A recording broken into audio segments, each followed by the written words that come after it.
my husband and I knew from the beginning that we would have to use IVF. My husband had had a previous vasectomy, and so we went to see a reproductive endocrinologist to find out that IVF with a sperm retrieval surgery was going to be our only opportunity to get pregnant. What we didn't know was how complex and lengthy the process would be. So we thought this would be an easy, surgery for him, 1 round of IVF for us, and we would have a baby. Our first round of IVF, we ended up with an ectopic pregnancy, and I got to be a patient in my own emergency department. So that was a little bit interesting. We kept going, and we had multiple rounds between fresh embryo transfers and frozen embryo transfers. After 2 failed rounds of IVF, I finally gave in and had laparoscopy. I really struggled with that. I was convinced I would end up with a small bowel obstruction down the road. I still may, who knows? But the next 2 rounds immediately following that, which were in the 6-month period where they were convinced that I would be the most successful, both rounds we did injections and failed to even get to the retrieval process. So that was very stressful because basically I did surgery for no reason. After that, this was about a year later after we had started, we finally got another embryo and it didn't survive being thawed. So we were all ready to do a frozen embryo transfer, and we went in to find out that our little embryo had not survived. And then from there, we did, I think, our next round. So it was actually our 4th egg retrieval at that point. We were able to get 4 embryos, and I finally got pregnant with the first transfer from those 4 embryos. Unfortunately, our story couldn't just end there. I had all sorts of challenges, I would say, along the way. About the 6-week mark, I had a subchorionic hemorrhage. As an EM physician, I've never seen so much blood. Honestly, I was convinced we lost the pregnancy. I got to go through kind of that early possible loss, and then had a very easy, honestly, 2nd and 3rd trimester. And then at the very end, ended up with severe preeclampsia, was hospitalized for a week in the ICU after my child was born, and was told I will not have any more children. We did end up with a healthy baby 3 years after we started, and he's now almost 4 years old, and it's amazing.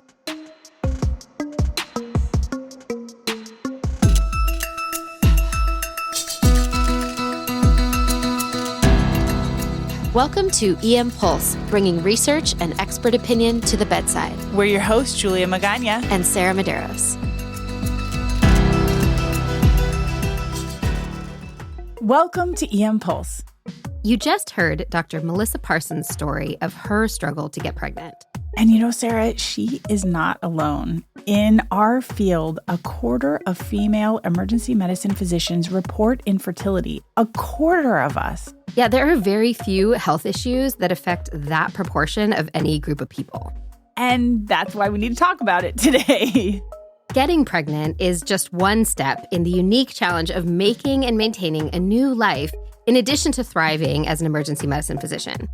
So, with this episode, we are launching a 3-part series in honor of Women's History Month. Part 1 is about infertility. Part 2 will be about the pregnancy experience as emergency physicians. And last but not least, Part 3 will delve into the challenges of breastfeeding in the ED. So you are going to want to subscribe to EM Pulse now so you don't miss any of those episodes. Also, I want to give a shout out to the women of emergency medicine who made this episode possible. AWEM, or the Academy for Women in Academic Emergency Medicine, is a community of SAEM. And we put out a call for experts on their listserv, and we were overwhelmed with wonderful experts. Yeah, in fact, that is how we connected with Dr. Melissa Parsons, who's our expert today. She's an emergency medicine physician at the University of Florida College of Medicine in Jacksonville, and she's also the residency program director there. Welcome, Melissa. Let's get started with what are some of the challenges that emergency medicine physicians face specific to fertility? Sure. So some of that hasn't been proven necessarily yet of what in our job makes us more likely to have infertility struggles. However, we have been able to show that the infertility rates for emergency medicine physicians are about 24.9% compared to the national average, which at the time of our study was 12.1%. I think it's gone up a little bit in the last few years. Some of the things that we were able to see in our study were that age is a large component. And so we do wait longer than women who aren't physicians in some cases. So just waiting till you get through your residency or till you start your career, things like that may increase our risk for infertility. And then we were able to show an association potentially with night shift, but not causative data, meaning we can't say night shifts cause infertility, but we were able to show that women who had infertility also reported working more night shifts than the women in our study who did not have infertility. Oh, that's super interesting. But it does fit with some other studies that have looked at shift work in nursing and other healthcare specialties, and that night shift may negatively impact our natural circadian rhythms, our hormones, things like that then could impact fertility. Yeah, I think that's a really good point. So when we're looking at fertility issues and that higher percentage, is that specific to emergency medicine or is that just for medicine in general? So the studies have been done across a bunch of specialties. The study that I published a few years back now looked specifically at emergency medicine physicians, and we had results from over 2,000 female emergency medicine physicians. So we looked only at EM. There have been other studies that have looked at specialty-specific, like different surgical specialties, and they had similar rates ranging from like 18 to, I think, 25, 26%. So for those who may not be a physician and are listening to this podcast, or maybe a male and may not understand why you would wait, why is it that women physicians start having families so much later? The training is certainly part of it. I think we're going through med school. Let's say you go straight through, which in this day and age is not as common. I think the 1, 2, 3 gap years prior to going to medical school is much more common. But if you went straight through, theoretically, you're graduating college around 22, let's say. And if you started med school right then, you'd be graduating med school at 26. And then let's say shortest case scenario, you do a 3-year residency. So you're looking at graduating at 29-ish to 30. So if you wait till you start your career, you're already in your 30s before you're even starting to consider having children. Now, if you were to start during your training, I think that is more common in this kind of day and age, but I will say there's still a lot of stigma to that at some places. I know my first day of residency, I was the only married female in my class, and I was told I would not have children during my residency training, and I would be provided birth control. What? Yes, this was a decade ago now, so I'm showing my age to a degree. But that was what I was told by my chief resident starting residency. That is super invasive, highly inappropriate. And we've worked really hard to change that for our residency program. And I have multiple residents right now that are having babies during their residency. And I think we really have to support that because there are going to be risk factors if we ask people to wait until they're 30 or older. And I don't know that our career really gets easier. We keep working nights. There are some other specialties where you do a lot of nights during your training and then you have less and less and less nights. But we keep working nights until late in our career or for our entire career. And I think that is something we have to consider. And it is challenging to have a child, right? Like that's, I think, a universal thing that everybody recognizes. You're going to lose some sleep. It's very time consuming. It's a fantastic, wonderful gift of life, but it is a very time consuming one. And residency training, medical training is like another child. And so you have 2 monster time sucks, energy sucks, life sucks that happen at the same time is like physically challenging for anybody, right? And you're going to miss out on some of those moments because you're in such a time consuming phase of your training and career. So that was something that I worried about when I chose to delay starting to have kids until after my training as well, or at least one of my phases of training, because I couldn't delay until I was all the way done or I would be like 50. But I did worry about that, about missing out on that opportunity and then trying to feed these two monsters in my life at the same time. And then I think it is fair to say that most training programs have not a lot of wiggle room as far as extra work goes. We don't have like two residents that are just sitting there waiting to fill in shifts if somebody goes out on maternity leave. And frankly, you would need more than two residents to fill in some of those shifts and them continue on their other work. And so there's not a ton of wiggle room inside of most training programs. And if you are, quotes, dependent upon that trainee to do that work, the rest of the trainees can then have to do more work with that traditional program. And that can feel bad as somebody who wants to be a team player and also to other people that are on the team. And so to me, those were major detractors as to why I waited until I was at least done with residency to have a kid. Yeah, I think that there's a lot of challenges as somebody who has now adjusted what we call our master rotation schedule or our resident schedule of the year for multiple medical leaves or family leaves. It is a challenge. And how do you make it not negatively impact the other residents and move things around? And a lot of it depends, honestly, on how quickly you're told about this so that you can make arrangements.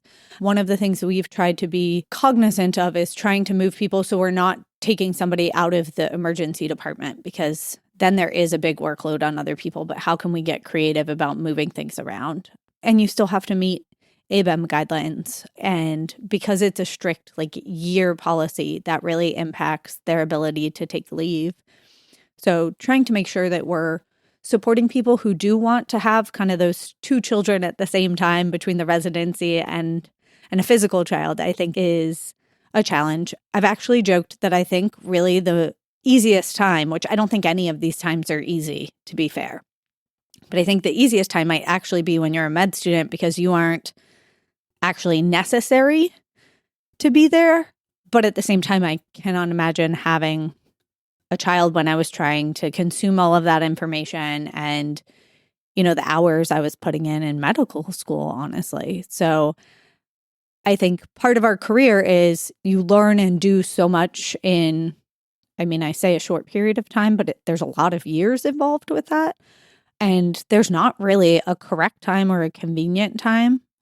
I think there are ways where we could better support women and our male physicians who have families in medical school or residency with childcare and things like that. But I think it's a struggle no matter what time you do it. Egg freezing is actually an option now. At our hospital, we have insurance coverage for infertility treatments now for physicians, but also for egg freezing. And I think that that's an interesting option. Maybe I would have chosen to take advantage of it a decade ago had it been an option. But I do think it allows you a little bit more time to make those decisions and you don't have to feel quite as rushed. Okay, so we have established that fertility is a reality for a lot of Americans and is a little bit worse for physicians in general. Maybe those night shifts make us at a little bit of a higher risk with continuing to do that for the rest of our lives, or rest of our working lives anyways.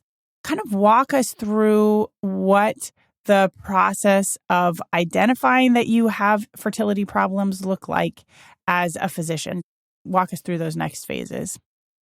Sure. I think it's probably a little bit different for all of us as physicians, and especially as emergency medicine physicians. We connect with so many different specialties that we probably do have some connections with OB, potentially with REI, and by REI, reproductive endocrine, specializing in infertility, which is helpful. But I think for most women physicians, we would be looking at trying to conceive for typically the correct answer is a year. Because of our connections, sometimes we may not wait that long. And especially, honestly, depending on what your age is, if I were trying to conceive at 35, I don't know that I would wait a year. A year is a long time as far as infertility goes. And we have potentially more medical knowledge than the layperson of what things we should be doing to try to conceive. And so if we're doing the right things along the way and it's not happening, like reaching out to an OB consultant that you know and trying to set up an appointment probably makes a lot of sense. And then they would refer you potentially to a reproductive endocrinologist who will, you get a lot of testing up front, you and your partner. So everybody gets to get poked and prodded a little bit for some testing. Then you kind of go from there and they'll lay out options because it's not just IVF. There's a lot of kind of other things that can come into play before then with different treatments like intrauterine insemination, or just fertility boosting drugs like Clomid, things like that. That sounds very emergency medicine to be like, oh, I don't have time for that. Let me call up my buddy who can help me through this. That is so emergency medicine applied to just life. I love it. Okay, so once you have tried these alternative things, you end up down the route of IVF. Tell us what that looks like for a physician or a provider in emergency medicine. Sure. So at the shop I used, you get a spreadsheet with a calendar. And basically, it's like all these days where you're going to give yourself injections, you're going to need ultrasounds, all sorts of things that are based off of like a normal human 9-to-5 schedule, none of which we work. So one of the challenges really with being able to do this was I really had to take time off, like 2 weeks off, to accomplish this, or I had to set a bunch of shifts to like the 3 to 11 timeframe, which then also wasn't great, from a sleep standpoint necessarily, but I had to make sure I was available to go in any day because they'd be like, basically you're taking a bunch of injections to grow as many follicles on your ovaries as you can, and then you get to go in and have a transvaginal ultrasound, like sometimes every other day, sometimes daily, for a number of days in a row to try to figure out when exactly you can have an egg retrieval. And then they will tell you, like, okay, your egg retrieval is in 2 days. So you don't know when this procedure will be. And you can just imagine like trying to tell people, well, now I can't work any of these shifts because I have to have a procedure and all of that. So I really ended up taking, when I knew when I was going to be scheduled, I would take 2 weeks off of my schedule to be able to do this, which is just not very easy for any of us as EM physicians or really any kind of physician. So I was very lucky that I was able to kind of shift my schedule around. You probably could get away with just doing a week, but it is challenging. Then basically it really depends on whether you do a frozen embryo transfer, because then your cycle would be concluded after the egg retrieval. Or if you're going to do a fresh transfer, then you wait, I want to say it was like 5 days. I honestly forget that part, but it's like a set number of days, 3, 5, 7 days, something like that. And then you go back and have the embryo transferred. So that next procedure is also very dependent on when the first procedure is, and it's all very set in stone. And that was why I ended up taking quite a bit of time off work. I mean, that sounds super time consuming, very important, but very time consuming. Okay, so everybody's going to be different. Recognize that. Different places that you work at, different personalities, and how much you want to share. But what do you recommend for people who are facing IVF for having those conversations with their colleagues and other people when they have to take time off for the schedule? What do you recommend that they communicate to the rest of their department? That is going to be very person dependent. So I shared my infertility journey very publicly. So it was relatively easy for me to talk to people about it. I also became a patient at my own hospital multiple times. So it was actually a benefit that I was very open about the experience, because if I was trying not to be, I basically would have outed myself anyway. So my chair was very supportive and actually allowed me, I was the scheduler at the time, which does make life easier in a lot of ways. So he was very supportive of, I was allowed to like block my night shifts and not have any night shifts for like the month leading up to my procedure. I would do them all way in advance. And then obviously my shop, we have paid vacation. So I was able to use my vacation and save it to do these. So in that time that I was taking off, I really didn't have to tell anybody kind of what exactly was happening. I really got to be out. But I was pretty open about what was going on. And I think one of the benefits of that is that my trainees who have come after me with all of their struggles have come to me about infertility struggles, or like I'm the person everybody tells in our group when they're pregnant because, you know, they want to share it with somebody that feels safe and that can help them prepare for what's coming next. So it really is going to be a who you are, how you deal with things kind of decision. I still think the best thing that I did during infertility was talk about it and find other people who had similar challenges that could be kind of my sounding board. So I actually had a group of 3 other female physicians, all different specialties, and we were all doing IVF at the same time and going through it kind of together. We all ended up getting pregnant, I think within like 3 to 4 months of each other. And so then we started motherhood kind of simultaneously as well. But we live all over the country. There's an anesthesiologist, a pediatric ICU physician, and a GI doc and me. And we all kind of did it together and supported each other through it. And I do think having a support group of other women specifically who are going through IVF is very important because the hormones make you a little, I don't like to say crazy, but they just make you different than you've ever felt. And so knowing that that's normal and that other people are feeling it too is something that even a partner, you know, can't necessarily support you through. So for me, talking about it was my therapy and how I got through it. And sharing it at work to some degree was a benefit to me, but that may not be true or safe for everybody. Yeah, and let's talk about that. What are some of the challenges to having those types of conversations on a more public level? It's a hard question to ask me because I've been very open about it. You know, I shared my story on Instagram the day that sticks out the most. So we went in for a frozen embryo transfer. First of all, the drugs are ridiculously expensive. And that should be the first thing that we try to change about this system, because I just can't understand how we're paying so much for these drugs. But you do all these drugs to get your body ready to get pregnant, basically. And so we went in for our frozen embryo transfer. I had 1 embryo. And they put us in this room that wasn't our normal room. We'd been through this a bunch of times. We knew what to expect. And nothing was normal. And so we knew something was off. And finally, the physician came in. He was wearing a Mardi Gras outfit, which I will probably never forget, and told us that our embryo had not survived being thawed. So we were not doing a transfer that day. And we would have to do an entire another round of IVF. And it was just this like soul-crushing moment of this is not at all what we were expecting to happen today. But my girlfriend and I were supposed to do like an Instagram live that night about the frozen embryo transfer. And so she immediately was like, we're canceling, you can't do this. And I was like, no, like, let's do it. Like, you know, this is still something we should talk about. And it sucks. But if somebody else like can be impacted by what I'm going through, that makes it more reasonable or more, I don't know. I was able to find a benefit in kind of the struggles that we went through because I was able to share it with other people.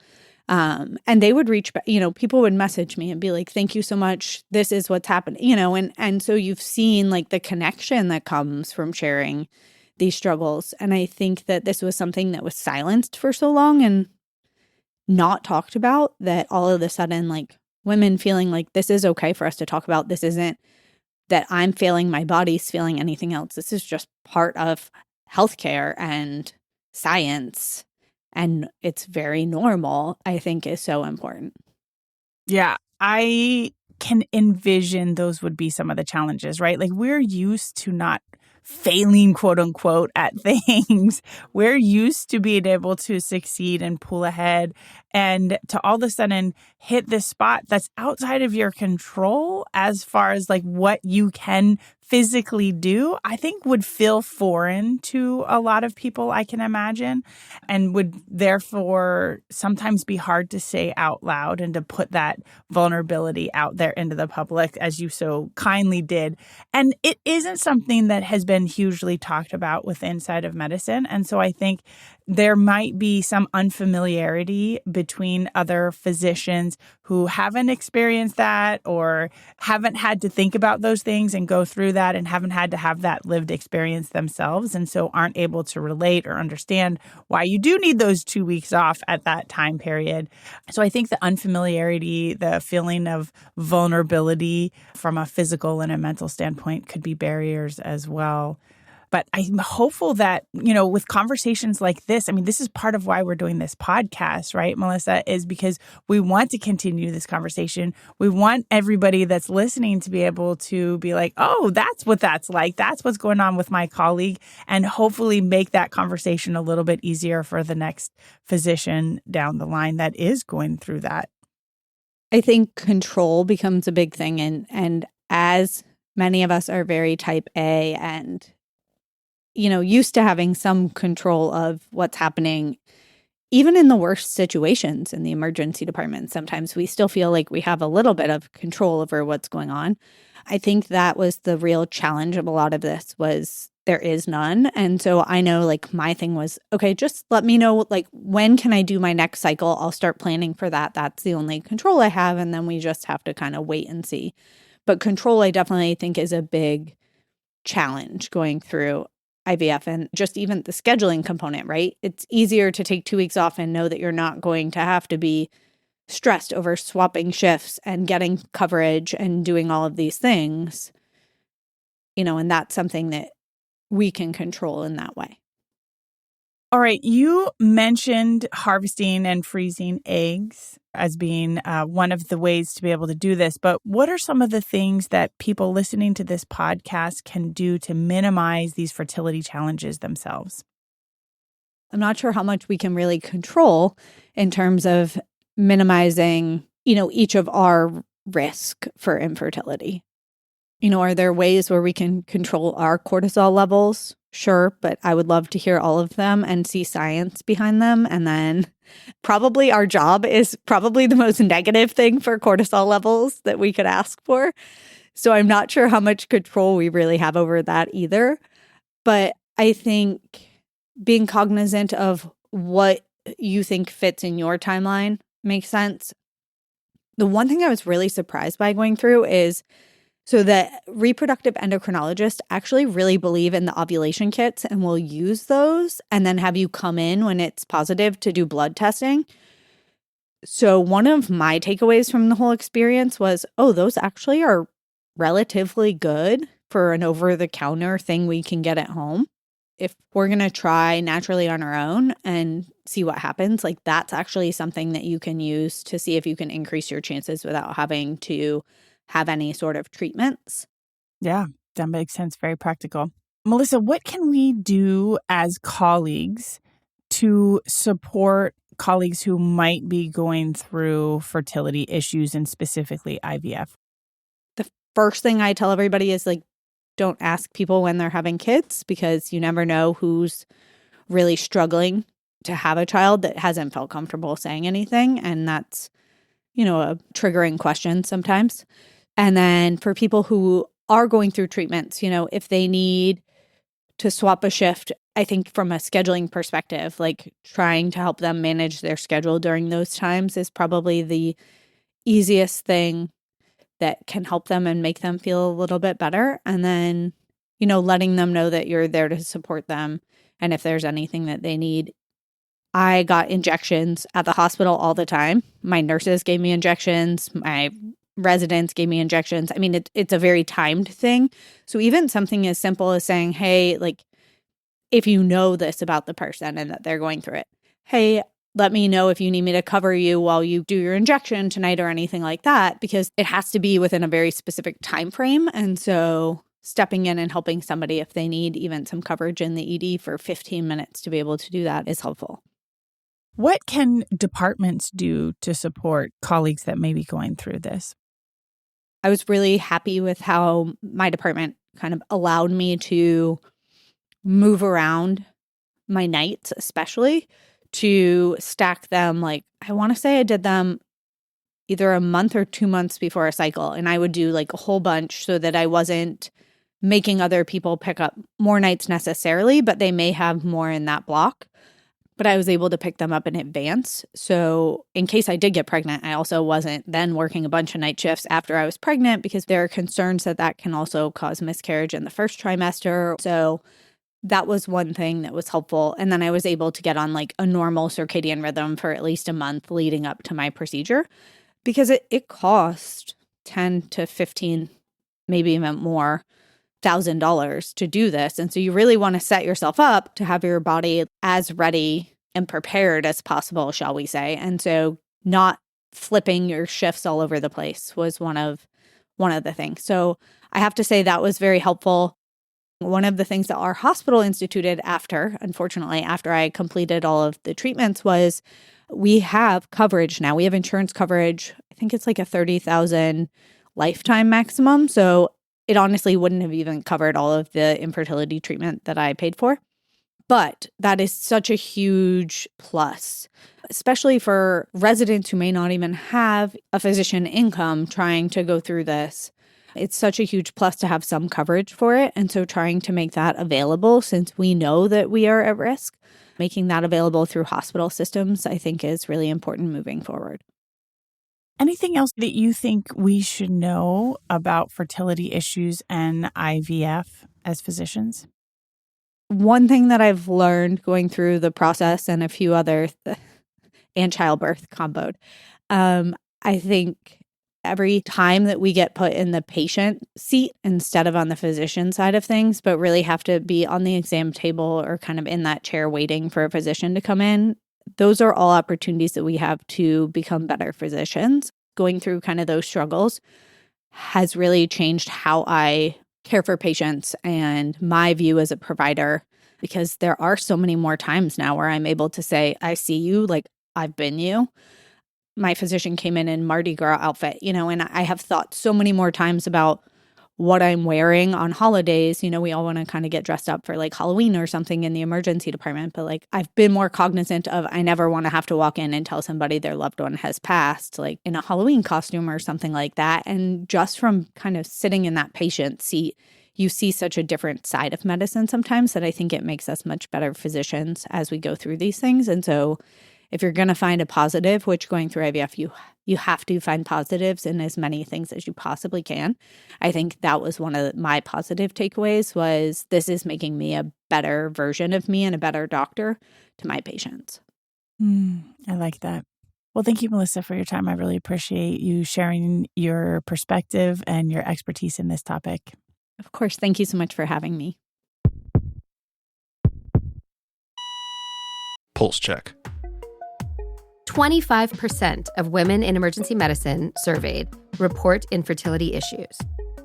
The reality is we start having kids later in life and have a physically and mentally tough job with weird hours. These are great ingredients for an interesting career, but not for starting a family. There is no shame here, and it is the reality of our career at this point, but there are a few things we can do. Consider freezing your eggs earlier if you expect to be starting a family later. It is your story to share, and it's okay to ask for accommodations during key times. If a colleague shares their journey with you, ask how you can support them. Be considerate when they may need to swap shifts, and recognize that hormone therapy has emotional and physical side effects, and build in patience. As a department, create a culture that celebrates, not denigrates, family creation. Well, that's it for infertility. Don't forget to subscribe so you don't miss any of the upcoming episodes. And happy National Women's History Month. Take a moment to celebrate the accomplishments of a woman in your life. Thank you to our department for creating a culture of support for all health issues. And thank you to OM Productions for creating Great Kids with Me. Thank you, OM Productions, for being so flexible with our schedules. Until next time, stay curious, stay inspired, and stay tuned.